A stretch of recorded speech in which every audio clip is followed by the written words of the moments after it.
Selamat datang di channel Babat Nusantara, sebuah ruang atau tempat di mana kita menelusuri jejak-jejak sejarah dan menggali kisah-kisah sejarah yang hampir punah dan terlupakan.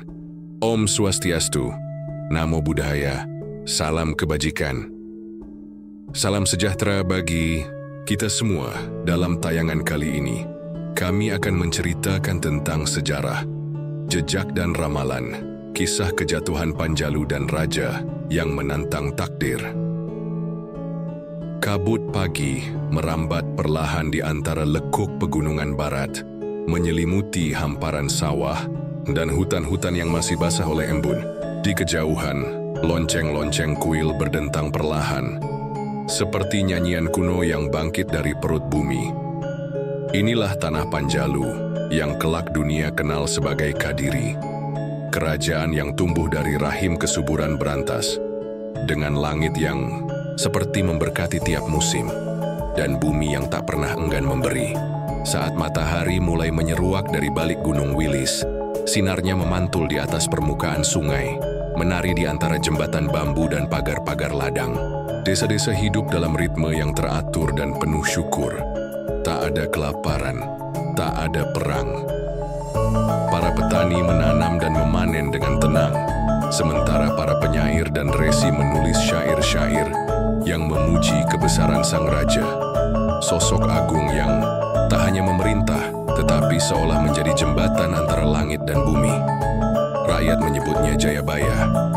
Di mata mereka, ia bukan sekadar manusia, bukan pula sekadar raja. Ia adalah titisan kekuatan suci yang turun ke dunia untuk menegakkan keseimbangan. Dalam mitos dan nyanyian rakyat, Jayabaya lahir dalam cahaya, dengan bintang yang jatuh ke timur sebagai pertanda kedatangannya. Ia membebaskan Panjalu dari kekacauan, menyatukan faksi-faksi yang saling mencurigai, dan menata hukum serta tata pemerintahan, seperti seorang empu menempa keris. Perlahan, pasti, penuh kesadaran. Jayabaya tak hanya memimpin dengan tangan, tetapi juga dengan hati dan kepala. Ia dikenal adil, namun tak segan menghukum bangsawan yang angkuh atau pejabat yang korup. Di ruang sidang istana, ia duduk tenang, mendengarkan laporan bukan hanya dari para pembesar, tetapi juga dari rakyat biasa. Ia memerintah dengan telinga terbuka dan hati yang peka, seperti tahu bahwa kekuasaan bukan milik raja, melainkan amanat dari para leluhur, dan amanat itu bisa hilang jika tak dijaga. Namun yang membuat Jayabaya berbeda dari raja-raja sebelum dan sesudahnya bukan hanya kebijaksanaannya, tapi kemampuannya yang tak terjelaskan. Ia bisa melihat masa depan, atau setidaknya begitulah kepercayaan yang tumbuh dan berakar kuat di tanah Jawa. Dalam malam-malam yang lengang ketika istana tertidur dan para penjaga hanya bisa mendengar desir angin dan suara jangkrik, Jayabaya kerap terlihat menyendiri di pendapa belakang, menatap kosong ke arah langit yang bersih dari awan. Disitulah, katanya, ia berbicara dengan waktu. Beberapa resi menyebutnya sebagai mata yang menembus zaman, dan para pujangga mulai mencatat kata-katanya sebagai ramalan. Namun Jayabaya sendiri tidak pernah menyebut dirinya peramal. Ia menyebut dirinya saksi. Saksi dari sesuatu yang akan datang, sebuah zaman gelap, di mana raja tak lagi menjadi pelindung, melainkan penindas, di mana rakyat terpecah dan tanah Jawa menangis dalam diam. Tetapi hari itu belum tiba. Panjalu masih berjaya. Lumbung-lumbung masih penuh, pasar-pasar masih riuh dengan tawa.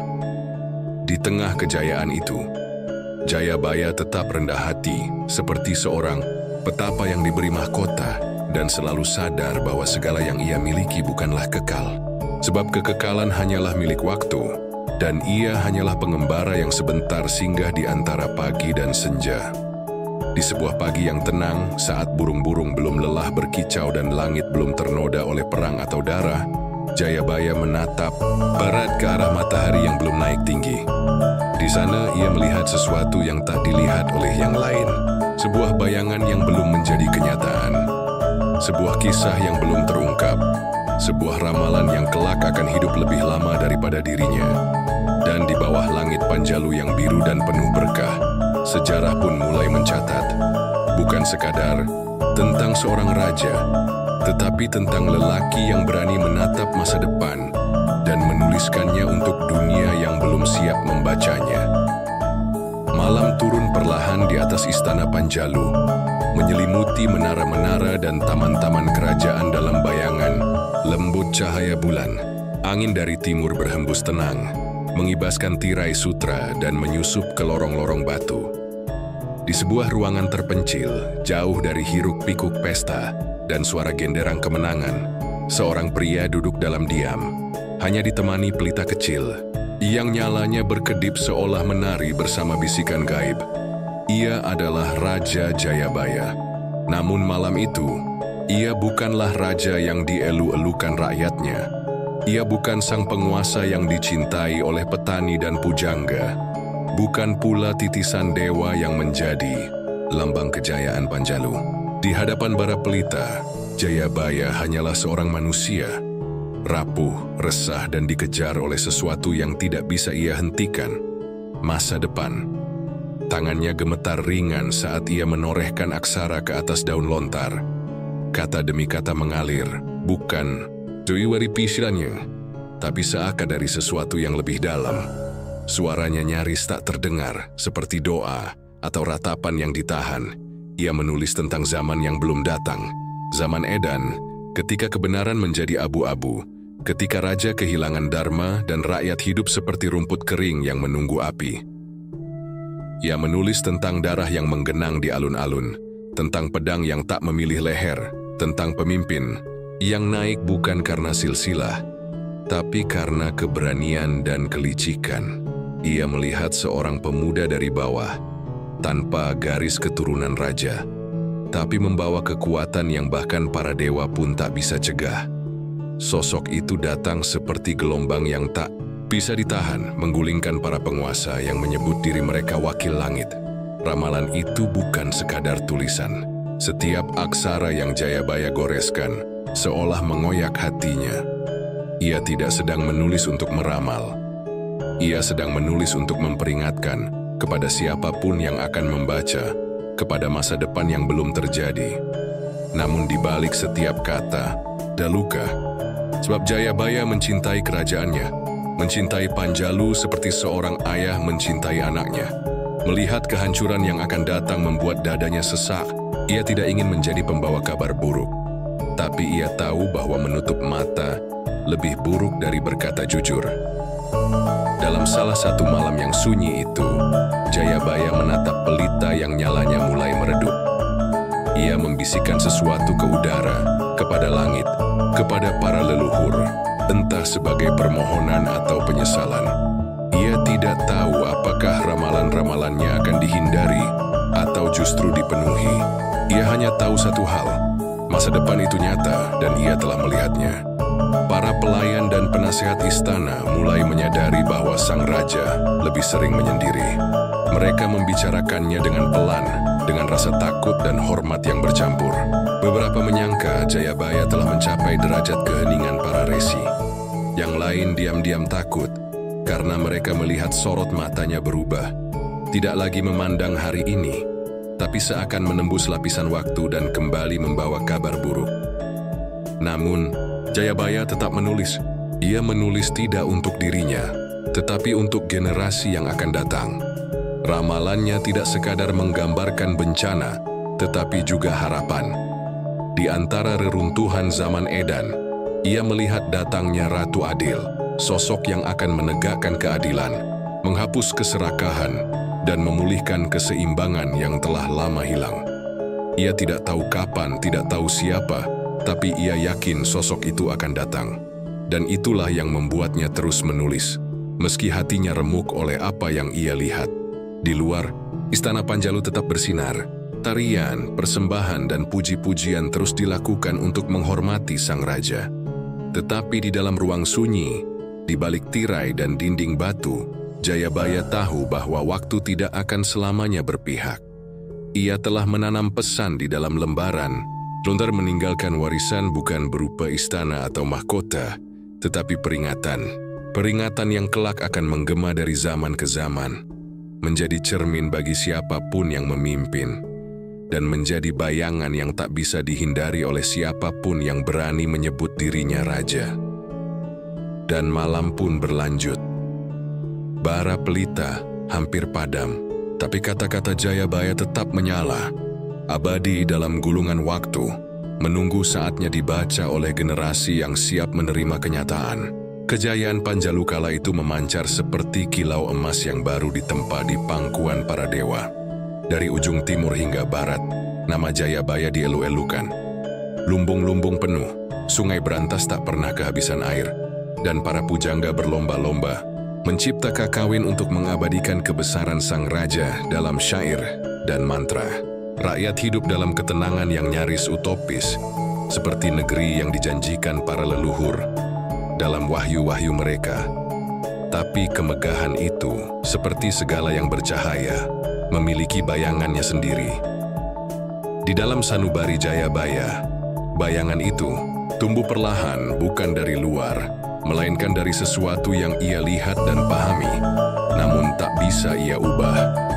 Garis waktu bagi orang biasa mengalir lurus dan damai. Namun bagi Jayabaya, ia melihatnya sebagai sungai besar yang arusnya mulai bergolak. Ia melihat betapa kemegahan ini kelak menjadi sumber keruntuhan.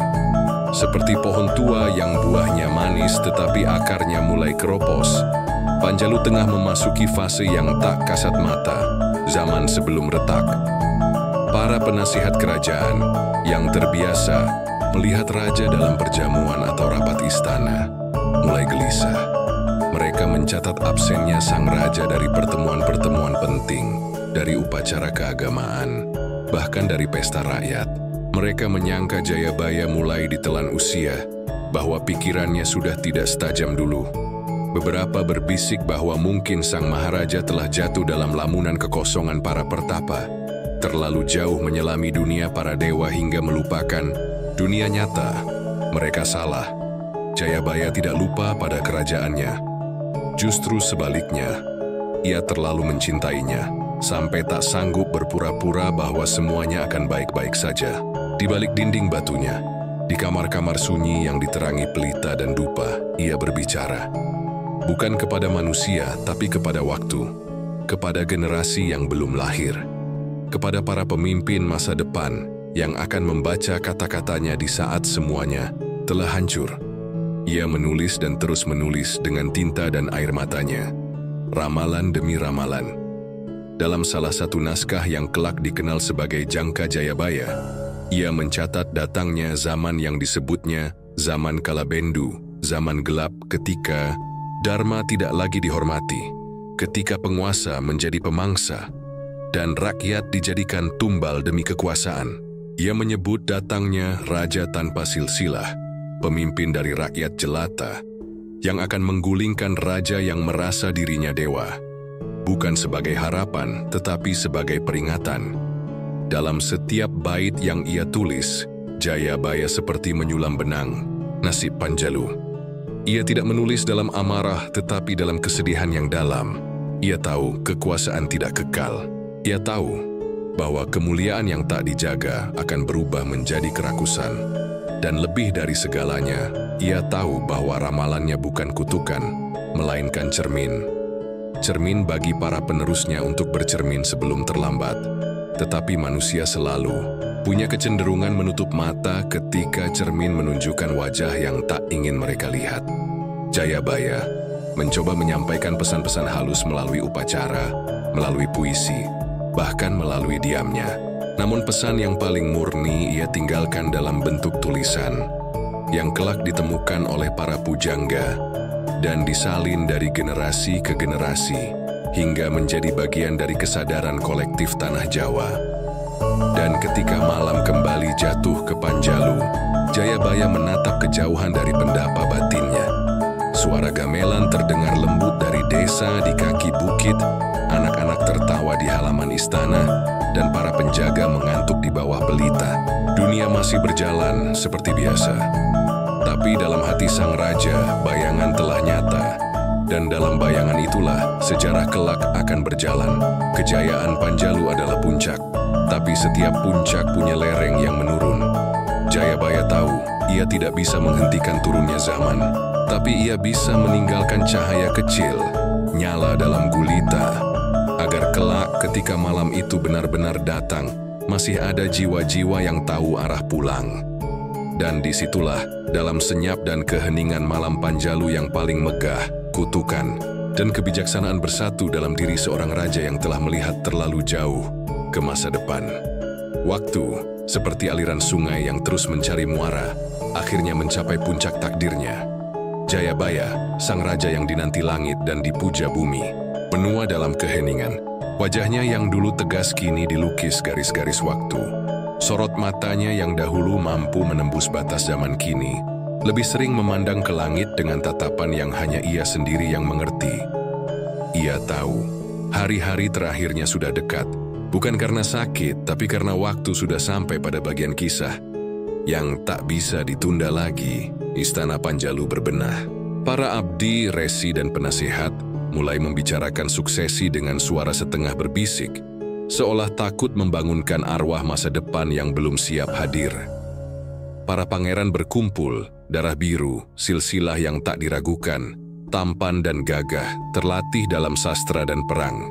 Tetapi satu demi satu, Jayabaya menatap mereka.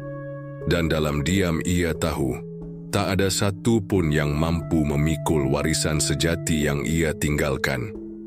Warisan Jayabaya bukan mahkota atau pedang pusaka, bukan istana megah atau tanah kekuasaan. Warisan sejatinya adalah pandangan, mata batin yang melihat zaman dan memahami bahwa kekuasaan sejati bukan pada takhta, tetapi pada kejelian membaca arah angin waktu. Dan itu tak ada satu pun yang mampu meneruskan. Mereka mencintai kekuasaan, bukan kebenaran. Mereka mencari kejayaan, bukan keseimbangan.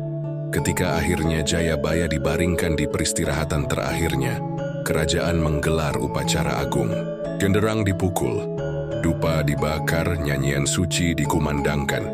Tapi tidak ada satupun yang tahu bahwa bersama tubuh raja yang kembali ke tanah, ikut terkubur sesuatu yang tak terlihat.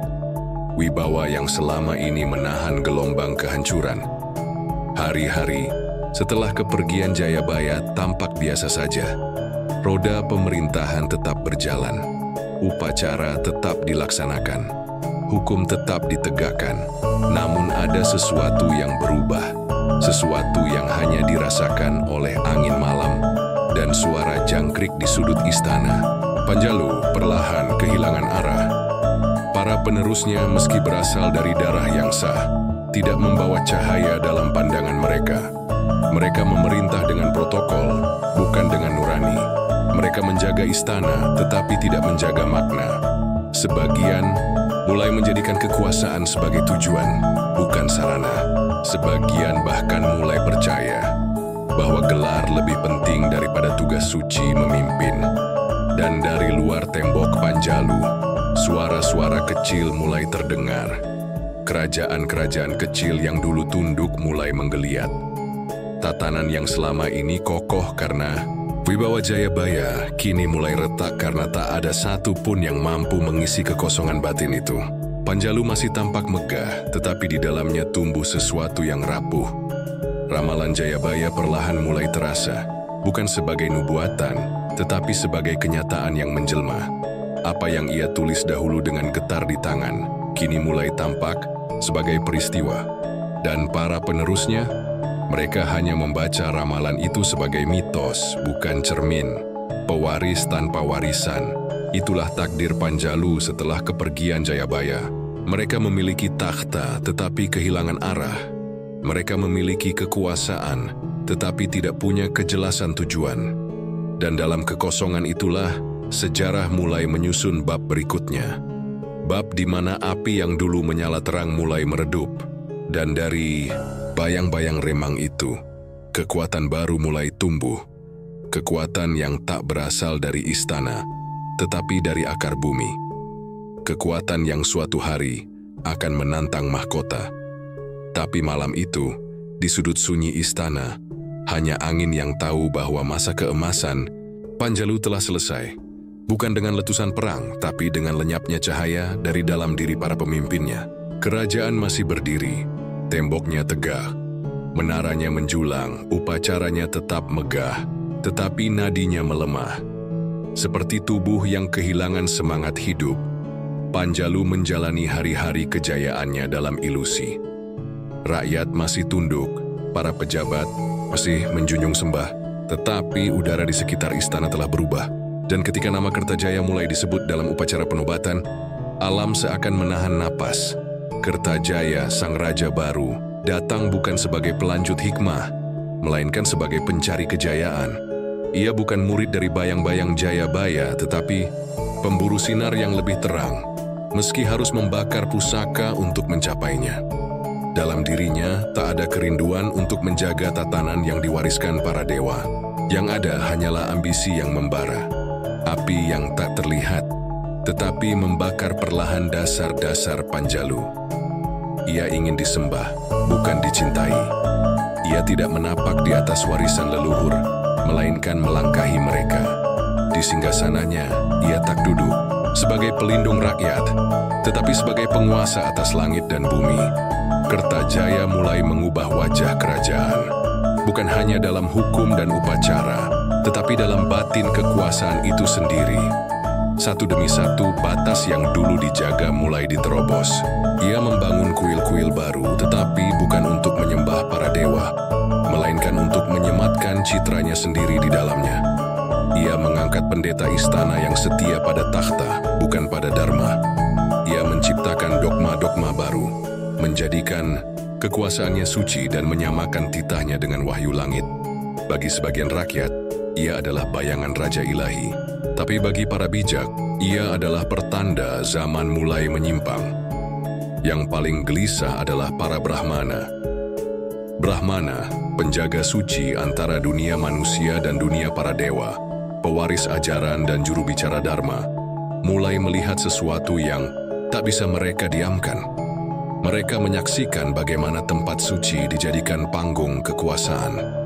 Bagaimana kata-kata mantra digunakan untuk meneguhkan ego, bukan menyucikan dunia. Kertajaya mulai meminta mereka menyembahnya sebagai penjelmaan dewa, bukan sebagai lambang kebesaran raja, tapi sebagai pengakuan mutlak bahwa kekuasaan dunia adalah manifestasi dari kekuatan langit dan ia pusatnya. Para Brahmana menolak. Mereka tahu di titik itulah raja telah melangkah ke tempat yang bukan miliknya. Dalam ajaran para leluhur, seorang raja adalah Cakravartin, pemutar roda dunia, bukan pemilik roda itu sendiri. Ia melayani dharma, bukan menjadi dharma. Maka saat Kertajaya menginginkan sembahyang untuk dirinya seperti dewa, para Brahmana tahu, kini mereka berada dalam posisi yang genting, antara tunduk atau terusir. Kertajaya, dalam ketegarannya yang penuh bara, tak menerima penolakan. Ia melihat para Brahmana bukan sebagai penjaga tatanan, tetapi sebagai ancaman bagi kekuasaannya yang absolut. Maka lahirlah tekanan demi tekanan, larangan demi larangan, pemutusan dana, penghapusan hak. Semua dilakukan untuk menundukkan suara suci yang selama ini menjaga langit. Panjalu tetap tenang. Tapi api yang menyala di dada para Brahmana bukan api duniawi. Itu adalah api pengetahuan, api kesadaran, api keyakinan yang tidak bisa dibeli atau dipaksa. Maka mereka memilih jalan pahit, meninggalkan istana, meninggalkan Panjalu, dan mencari perlindungan kepada kekuatan yang tak disangka. Seorang Pinda dari Tumapel yang mulai disebut-sebut di desa-desa, di warung-warung, di tengah ladang, Ken Arok. Maka perpisahan terjadi antara Panjalu yang masih berdiri megah dengan langitnya yang mulai muram dan para penjaga dharma yang pergi membawa nyala kecil. Sebuah perlawanan yang belum bernama tapi sudah mengakar. Kertajaya tetap di tahtanya, memerintah dengan kejayaan yang kosong. Tapi ia tak tahu bahwa api sejati tak selalu datang dengan kobaran. Kadang ia menyala dalam diam di hati mereka yang terusir dan tumbuh menjadi badai yang tak bisa dibendung. Dan malam itu, ketika suara angin berdesir di sela-sela cungkup istana, Panjalu terlihat masih bersinar. Tapi jauh di bawah tanahnya, api baru mulai menyala. Tak terlihat, tak terdengar, namun namun menunggu saat untuk menyentuh langit. Suara ramalan yang kembali menggema. Langit di atas Panjalu masih biru, tetapi para pertapa di gunung-gunung mulai membaca tanda-tanda dengan kecemasan. Burung hantu tak lagi hanya bersuara di malam hari. Angin dari timur membawa bisik-bisik yang tak jelas asalnya, seolah zaman sedang merangkai ulang nadanya. Di balik dinding istana yang megah, Kertajaya terus memperkuat cengkeramannya. Ia tidak lagi sekadar raja, melainkan pusat keyakinan, pengganti suara langit yang dulunya dijaga oleh para Brahmana. Ia pikir ia telah menang. Ia pikir tatanan baru yang dibangunnya akan kekal, bahwa suara-suara bijak yang pergi telah padam bersama langkah mereka meninggalkan Panjalu. Tapi ia lupa satu hal, bahwa sejarah tidak pernah benar-benar diam. Ia hanya menunggu untuk kembali, bersuara melalui jiwa-jiwa yang dipilih waktu. Dan suara itu perlahan kembali menggema dari tempat yang tak ia duga. Di sudut timur tanah Jawa, di bawah naungan bayangan gunung dan ladang-ladang luas Tumapel, sebuah nama mulai dibisikkan oleh orang-orang kecil.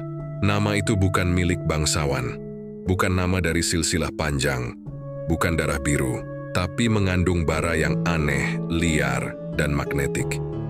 Nama itu adalah Ken Arok. Tak seorang pun tahu dari mana ia benar-benar berasal.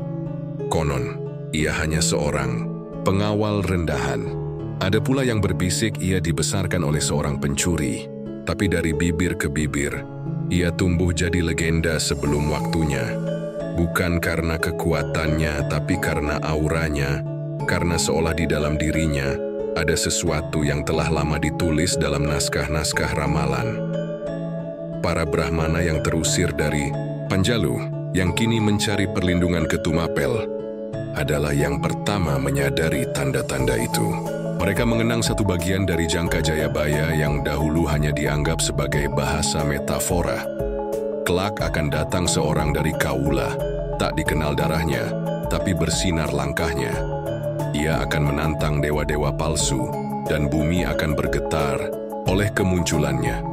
Dan ketika mereka menatap mata Ken Arok, mata seorang pria muda yang bicara dengan api tapi tenang seperti danau, mereka tahu inilah momen yang dituliskan Jayabaya dalam sunyi. Ken Arok dalam diam mendengar juga bisikan-bisikan itu. Ia bukan pujangga, ia bukan pendeta, ia bukan raja. Tapi dalam jiwanya ada kegelisahan yang tak bisa dijelaskan. Ia melihat ketidakadilan. Ia melihat Panjalu dari kejauhan, megah tapi busuk. Dan ia tahu sesuatu dalam dirinya terpanggil, seolah bayang-bayang masa depan telah menuntunnya untuk bangkit. Ia belum menantang, belum menyerang, tapi ia mulai merancang. Bukan dengan kemarahan, tapi dengan kejelasan. Setiap gerakannya, setiap pertemuannya, setiap pilihan hidupnya, semua seperti potongan takdir yang mulai menyatu. Kertajaya mendengar nama itu. Pada awalnya ia tertawa, lalu ia curiga, lalu ia takut. Sebab dalam tidur-tidur gelisahnya, ramalan Jayabaya yang dulu ia baca dengan sinis, kini menghampiri seperti mimpi buruk yang menjelma nyata. Sosok tanpa silsilah dari akar rakyat dengan api yang tak bisa dipadamkan. Bukan sekadar pemberontak, tapi bagian dari sebuah naskah agung yang telah ditulis jauh sebelum ia naik takhta. Kertajaya mengirim mata-mata.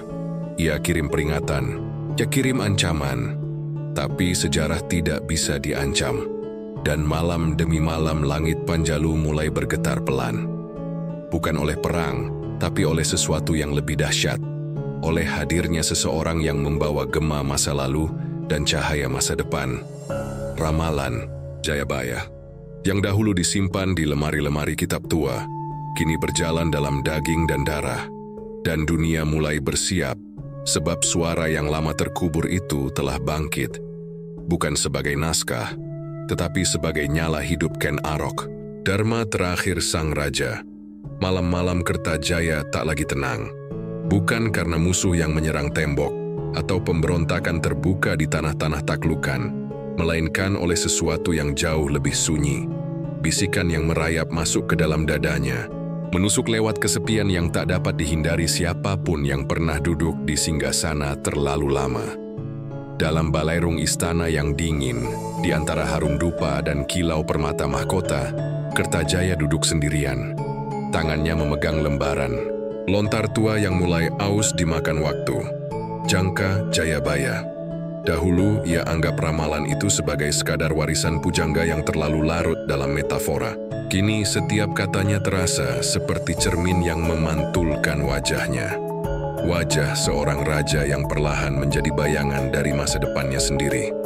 Ia membaca ulang kalimat-kalimat yang telah berulang kali dilihatnya. Akan datang dari rakyat, jelata, tak diketahui asal-usulnya, namun menggenggam takdir untuk menumbangkan langit yang sombong. Ia gemetar, bukan karena dingin, tapi karena kata-kata itu mulai berwujud. Ia telah melihatnya dalam mimpi. Sosok berpakaian sederhana, berdiri di tengah padang luas.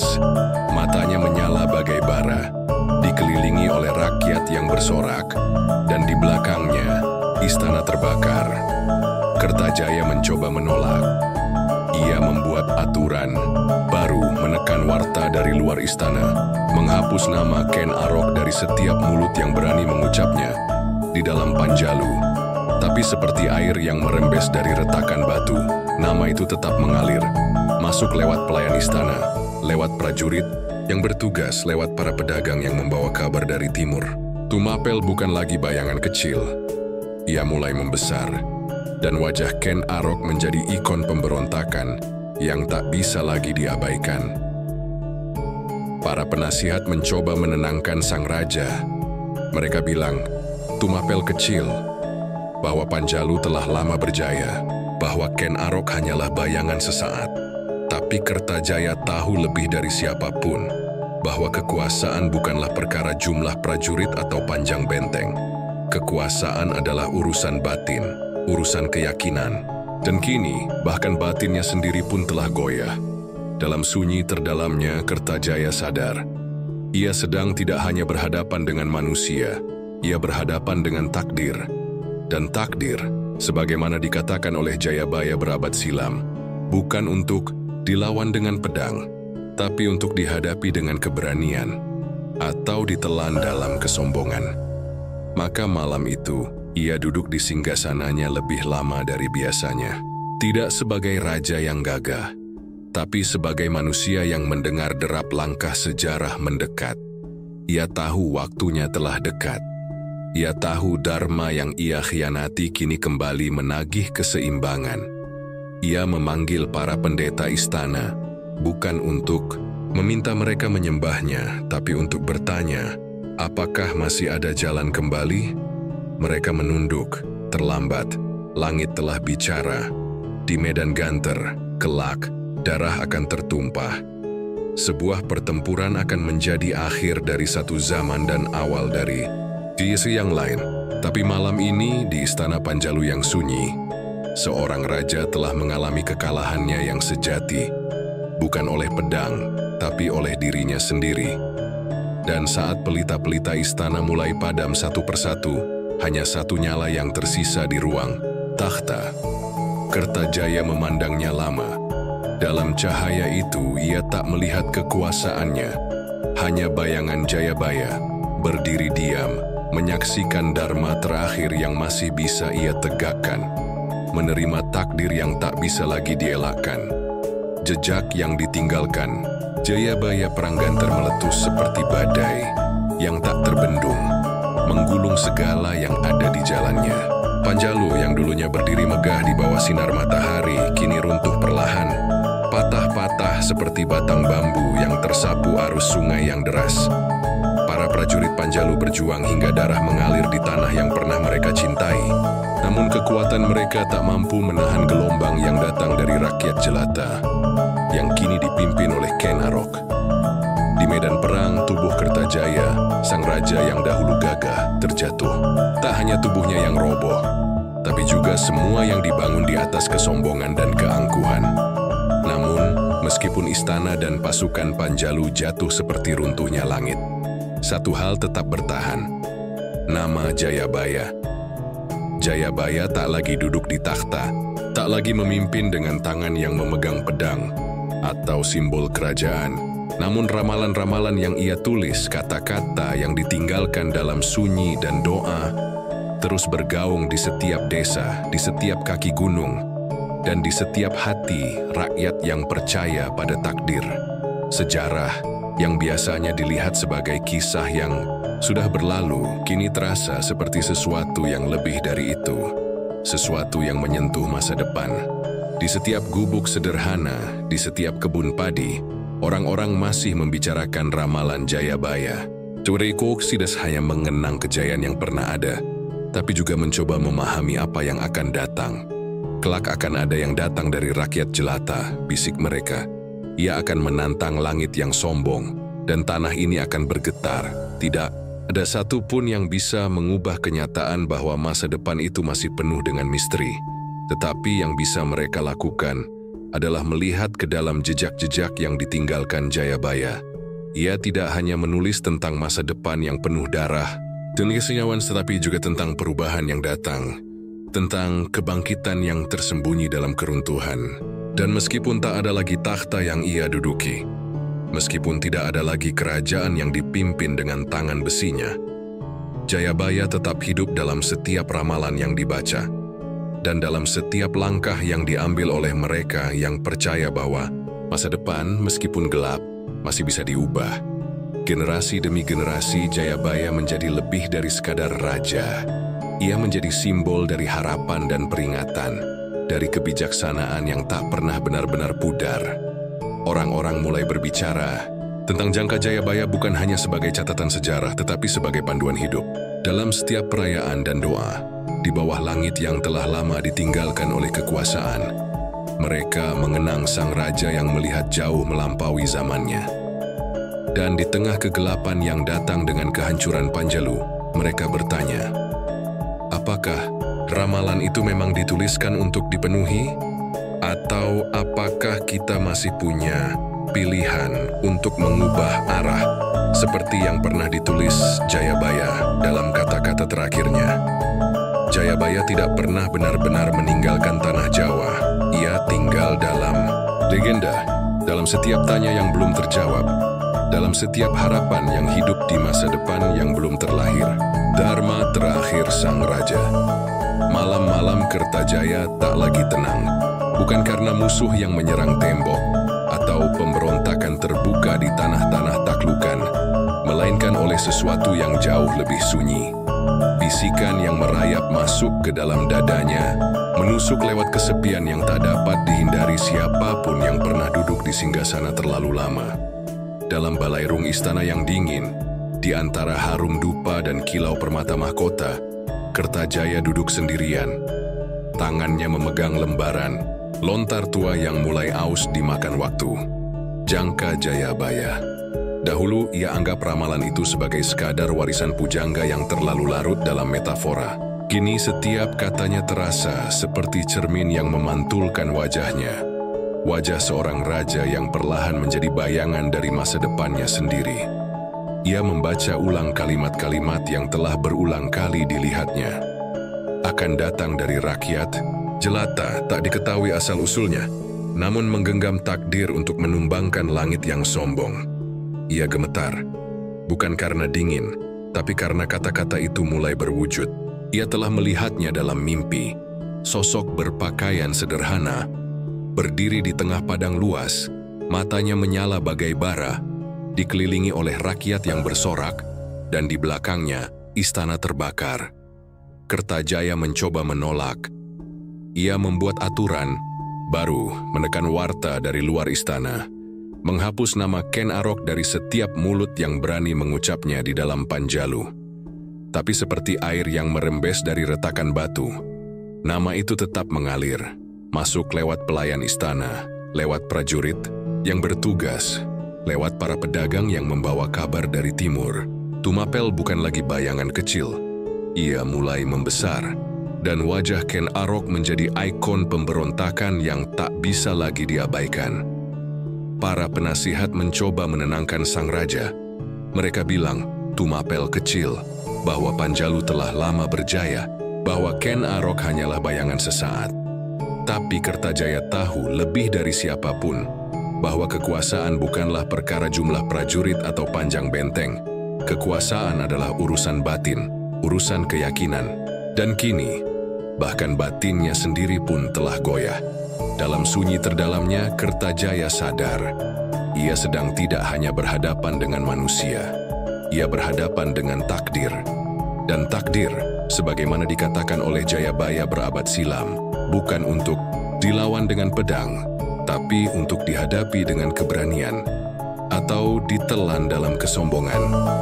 Maka malam itu, ia duduk di singgasananya lebih lama dari biasanya, tidak sebagai raja yang gagah, tapi sebagai manusia yang mendengar derap langkah sejarah mendekat. Ia tahu waktunya telah dekat. Ia tahu dharma yang ia khianati kini kembali menagih keseimbangan. Ia memanggil para pendeta istana, bukan untuk meminta mereka menyembahnya, tapi untuk bertanya, apakah masih ada jalan kembali? Mereka menunduk. Terlambat. Langit telah bicara. Di medan ganter, kelak darah akan tertumpah. Sebuah pertempuran akan menjadi akhir dari satu zaman dan awal dari yang lain. Tapi malam ini, di istana Panjalu yang sunyi, seorang raja telah mengalami kekalahannya yang sejati, bukan oleh pedang, tapi oleh dirinya sendiri. Dan saat pelita-pelita istana mulai padam satu persatu, hanya satu nyala yang tersisa di ruang takhta. Kertajaya memandangnya lama. Dalam cahaya itu ia tak melihat kekuasaannya. Hanya bayangan Jayabaya, berdiri diam, menyaksikan dharma terakhir yang masih bisa ia tegakkan, menerima takdir yang tak bisa lagi dielakkan, jejak yang ditinggalkan. Jayabaya perang ganter meletus seperti badai yang tak terbendung, menggulung segala yang ada di jalannya. Panjalu yang dulunya berdiri megah di bawah sinar matahari, kini runtuh perlahan, patah-patah seperti batang bambu yang tersapu arus sungai yang deras. Para prajurit Panjalu berjuang hingga darah mengalir di tanah yang pernah mereka cintai. Namun kekuatan mereka tak mampu menahan gelombang yang datang dari rakyat jelata, yang kini dipimpin oleh Ken Arok. Di medan perang, tubuh Kertajaya, sang raja yang dahulu gagah, terjatuh.